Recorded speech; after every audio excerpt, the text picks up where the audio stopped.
Hello mga kabongga, samahan nyo ako mag-shopping ngayon dito sa aking favorite na mall. So makikita mo dito ang iba't ibang brands sa Dubai Outlet Mall. So ito yung daan niya mga kabongga.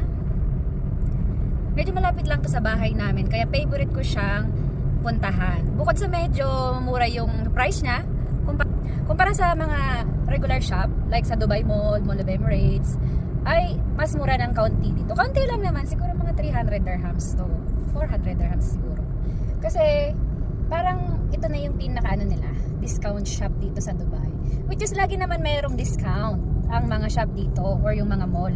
Kaya nga talagang marami sa mga OFW, aminin yung mga kabongga, marami sa mga OFW yung maraming ipon. Maraming ipon na damit, sapatos, bags, mga branded na mga yan. Mga damit, saka sapatos at bags. Kasi marami yan dito sa Dubai. Left and right talagang aanuhin ka, tutoksuhin ka ng mga shop na bumili. Madalas ang Adidas dito ay buy one take one. Hindi pala madalas lagi. So, like 5 to maximum 10 minutes away lang tong Dubai Outlet Mall sa bahay namin. Kaya pag wala akong ginagawa, talagang pinapasyalan ko to. Malapit na tayo sa park mga kabongga. Pakita ko sa inyo kung ano yung mga pinupuntahan ko dito. So, heto na nga mga kabongga. Ayan nga, dyan ako magpa-park mga kabongga. So, nandito na tayo mga kabongga. Park muna tayo. So, nag-parking muna ako mga kabongga. So, nandito na ako mga kabongga. Pasok na ako. So, hindi masyadong maraming tao dito. Gaya nito mga kabongga, pharmacy for less. So, ang dami nilang discount mga kabongga. So, hindi ko alam kung ano ba yung... Pero madalas din ako nabili dito ng mga gamot. Kaya nung naoperahan ako last time, dito ako madalas bumibili ng kasi sobrang mahal sa labas nung binibili kong gamot sa operada ko.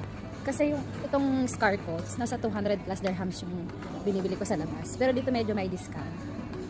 So gaya nitong mga to, sobrang mura nila kabongga. Lahat naka-offer.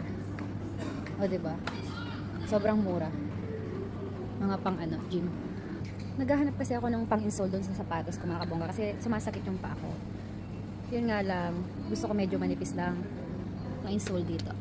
Mas mura siya ng kaunti. Ito siguro maganda. O maganda rin na mga kabongga.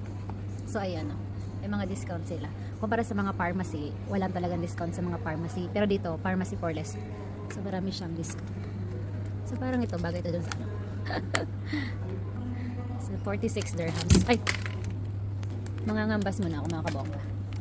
Kapag mas mura dito, ay dito na lang ako bibili. So titingnan ko muna kung saan ako makakabili. Gaya nitong Nautica, ayan o, starting from 99 dirhams.